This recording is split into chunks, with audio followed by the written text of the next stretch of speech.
Qual regime de bens é o melhor para se casar? Nossa lei dispõe de 5 regimes. O primeiro é a comunhão parcial de bens, comunhão universal de bens, a separação obrigatória de bens, a separação convencional de bens e a participação final nos aquestos. Ainda, a nossa lei permite que, se o casal quiser mesclar alguns regimes pelo pacto nupcial, eles podem fazer, realizando um regime híbrido. Explicarei a seguir, em linhas gerais, os regimes de comunhão parcial de bens, universal de bens, a separação convencional de bens e a obrigatória de bens. Quero destacar que uma má escolha no regime de bens pode causar consequências catastróficas em caso de divórcio, por exemplo. Ou seja, é um tema que tem muita importância na vida do casal. Antes de começarmos, gostaria de pedir que vocês deixem seu like, seu comentário, compartilhem o vídeo e também se inscrevam em nosso canal. Isso é muito importante pra gente. Agora, voltando no assunto regime de bens, o primeiro que nós vamos explicar é o da comunhão parcial de bens.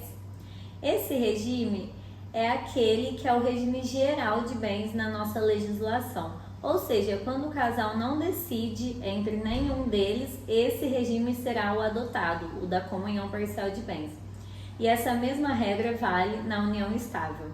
No regime de comunhão parcial de bens, todos os bens adquiridos durante o casamento, que são os aquestos, serão compartilhados entre os cônjuges em caso de divórcio. Agora, aqueles bens que são particulares anteriores ao casamento ou de doação, herança ou até mesmo que a pessoa tenha comprado quando solteiro, esses bens não comunicarão com o cônjuge em caso de divórcio.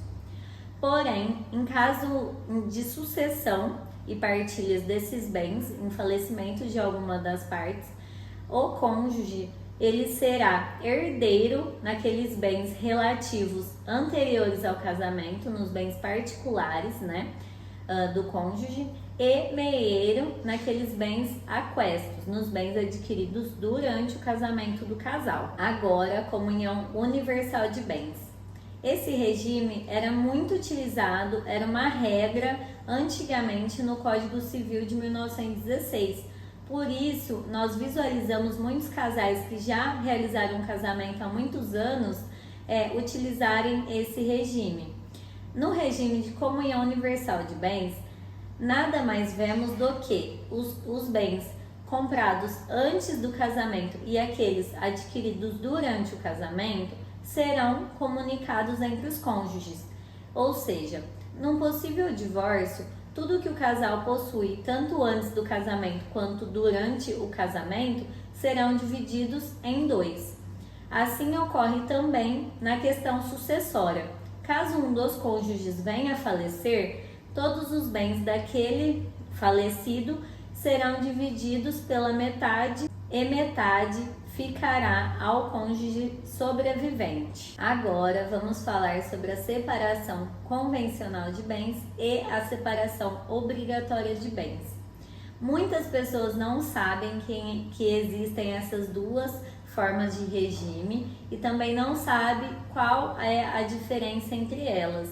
Bom, na separação convencional de bens, nessa separação não há exceções. Tudo que o cônjuge já tinha anterior ao casamento não comunica com o outro cônjuge, mesmo os bens adquiridos após o casamento. Ou seja, tudo que é do casal não vai comunicar com cada um. Os bens serão particulares de cada um em qualquer situação, tanto na questão do divórcio quanto na questão sucessória. No sucessório, o cônjuge será herdeiro dos bens deixados pelo falecido e não meeiro, o que ocorre totalmente diferente na separação obrigatória de bens.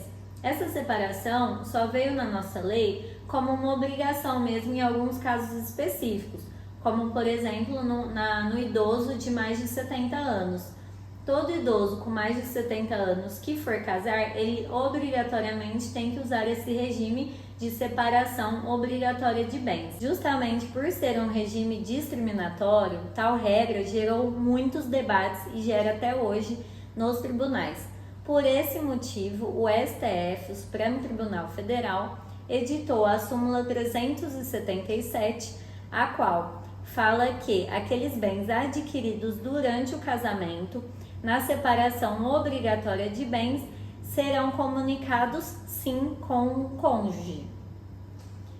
Bom, agora, só para ressaltar a questão sucessória desses dois regimes, na separação convencional de bens, o cônjuge será herdeiro e não meeiro dos bens deixados pelo falecido, o que ocorre o oposto no regime de separação obrigatória de bens, que o cônjuge não será nem herdeiro nem meeiro em caso de falecimento do outro cônjuge.